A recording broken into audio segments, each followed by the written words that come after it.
Test, test. Test, test. Yep. All right. Cool, man. You're at home. Yeah. Middle of the night. Maybe 2, 3 in the morning. You hear a loud noise. You're like, what the heck is that? You crack your door to look downstairs. You see a guy holding a gun. What's your next move? Probably, I don't know, if I have like a weapon, try to grab a weapon. Okay. And try to lock myself somewhere if like I feel threatened and call the cops. I feel like, yeah. Okay. So he has a gun though.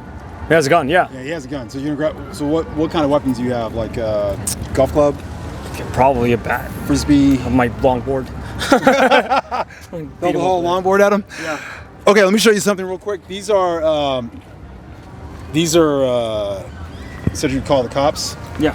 For San Diego. This is robbery. This is 2022's orange. Yeah. That's minutes right there. It's a little over 10 minutes. Yeah. For response times for robbery, not good. for assault. Yeah, we'll get assault. Yeah. About 51. How do you feel about calling the police now?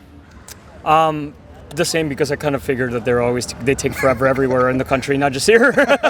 It's a common trend. Right. Yeah. Okay, so what do you think would make the most sense at this, like, just knowing the police are going to take a while? What would make the most sense to kind of have? Oh, you're probably going to say gun? No, what would you say? I mean, I would say, anything. like, obviously, like, It could be a yeah, no, of course. Like, I mean, if in a scenario like that, yes, I would think like a gun would be nice to have. So that would be the thing. But obviously, like, I also understand that I'm not going to make decisions that are just going to benefit me, and that's also a problem for society. So that also, like, is something that I think about myself. So at this very moment, you're thinking about yourself. You have your wife, your girlfriend, or whoever your loved ones right next to you. Yeah. Would it make sense to Wouldn't it make sense to have something that could really, make a difference? Of course, yeah. Okay, I want to show you a quick video. These are 3 bad guys that rolled up in this lady's house, and you see her. Yeah, I know. Gwinnett County, I doing? literally lived there. You see what she's doing? So, as you can see, it's 1 versus 3. Why do you think all those bad guys left?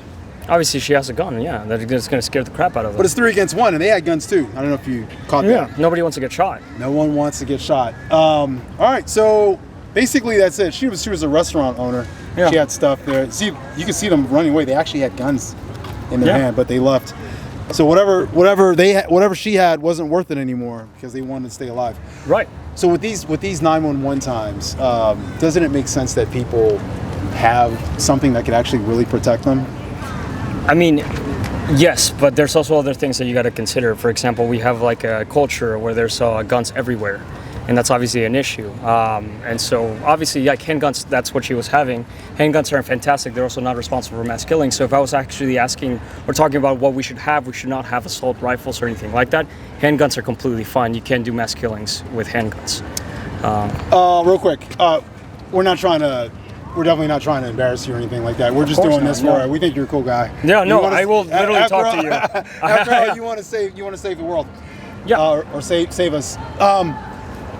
There are handguns, just to let you know. I mean, there are handguns that can be fully automatic, dude. And you can print handguns on a printer. Yeah. And you could put huge drums with like 100 bullets in them. That doesn't happen often, though. That's a mass shooting. Yes, but that doesn't happen. It doesn't, yeah, but you can do it. Yes, of course. The possibility of it happening has nothing to do with the probability of it happening. So they're 2 separate issues. But it is possible. Of course. Yeah, but it is possible. It's possible that we get hit by a meteor right now, and we're not taking any shelter. Right. So we take considerable, risks when we're living in life and in society. Right. But let's say if someone's planning a mass shooting, that's a bad guy, right? Obviously, he's a not disturbed person. There's also a lot of mental health issues that happen. Yes. There are people. Remember what happened in Vegas? Remember that guy that was up in the casino? Yeah. Remember that? Yeah. He prepared for that. Of course. And he had a ton of weaponry in that room. I would think if a bad guy's gonna go do a mass shooting, he might have a bunch of ammo. Evil. Can we stop evil? No, I don't think we can stop evil. Evil is in everybody. We can't really stop it, but we can sort of mitigate it, right? In some ways with laws and things like that, right? Mm-hmm. So, I'm with you on that. Anyway, we just wanted to see how people think through scenarios like this. We want to show you the 911 times. Well, one thing that I do want to point out, though, like obviously, like people can prepare, but we have seen this happen in other parts of the country or parts of the world. Sorry, Australia, for example, they did away with guns in general, and they haven't had mass shootings like that. We're the only nation that has that happen. So obviously, I don't have an issue with guns. I love shooting guns. I actually shoot myself, and I have done it before. I've shot an assault rifle, I've shot a rifle, and I've shot like handguns. They're fun. But that's the only argument you can make to having guns is they are fun, and I want to keep them. That's the only argument? Yes. Sound argument. Okay. What about Second Amendment? Does that Well, matter? that's yeah. No, well, honestly, if you're going to ask, yeah, no, rights matter. Yeah, but Okay. that's also a leading question because obviously the Second Amendment and the Constitution itself was written in a way that was literally specific to its time, and even the founding fathers with the anti-federalist papers literally said that this needs to be reworded, it needs to be reworked throughout time so that it actually continues to be relevant to the society that we're living in. So they actually did plan ahead. Okay, this wasn't really a part of our interview, but in terms of protecting the country from foreign powers that may be invading, are you familiar with? You may know his name. I don't know if you know his name, but there was a. That's going to get it out, by the way. There's a Japanese general after Pearl Harbor. Some of the American generals were asking, after they captured him, they were asking him, why didn't you move to the continental United States and move in? Now, are you familiar with how the Japanese, how they used to live in the United States, and then, why? Internment camps or something? No, this is before pre-internment camps. This is the internment camps came after that, after this sneak attack. Right? Yeah. So what happened was he answered. See, a lot of the Japanese and people from overseas, they'll come to the United States, learn, and then go back home and build up their countries, right? Okay. So what he did, and many other Japanese people did at that time, was they would study and go back home and build up. So they built up Japan. Yeah. And his answer was, I lived in the United States, and those people have a ton of guns, and that's why we didn't push the invasion for the continental United States. Mm-hmm. So it does act as a deterrent as well. Do you agree? No, I do not agree.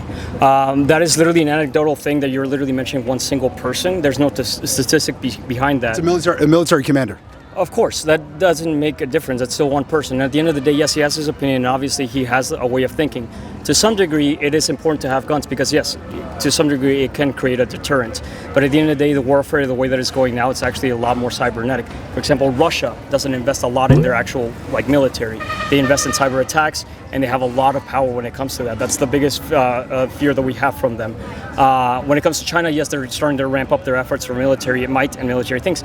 We in the U.S., we don't have trained people, and that's an issue. Trained people? Yeah. Well, the military is actually having a loss of people that are joining up, which means that those people that are trained to use guns are not actually entering our society. Okay, means that you have a lot of people that have guns and that are not trained. This is actually a big thing. If you're talking about anecdotal evidence, there's a lot of police officers that say that when you have a military person behind a gun, they're a lot more effective because they know when to pull a trigger, they know what that means. Our police force sometimes doesn't have that, and that is why you're seeing a lot of mass killings, or not mass killings, but shootings that happen. Gotcha. With our police officers, because they are trigger happy and they don't have the training to actually be cool, calm, and collected and not shoot a civilian without due process. Gotcha. It's an issue. Extrajudicial killings are a problem as well. Yeah, I'm sure you agree. They are a huge problem. Even with our authorities who were supposedly trained on these guns. All right. Hey, Francisco, thanks for your time, man. Really appreciate it. We appreciate the work that you're doing as well. We won't mention the company or the organization, but have a great day, and thank you so much, man. Appreciate it.